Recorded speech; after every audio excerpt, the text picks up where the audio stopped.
দফা ও গায়ের জোরে নির্বাচন দেখতে চায় না বলেছেন সিইসি।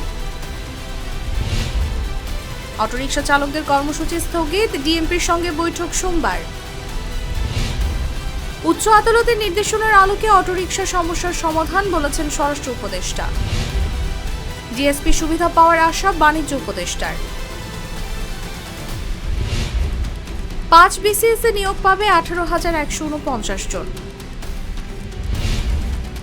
সম্পদের হিসাব দিতে আরও 1 মাস সময় পাবেন সরকারি কর্মচারীরা।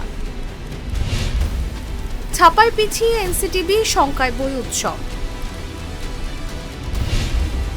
নতুন ইসি জনগণের প্রত্যাশা পূরণে কাজ করবে, আশা আমির খসরুর।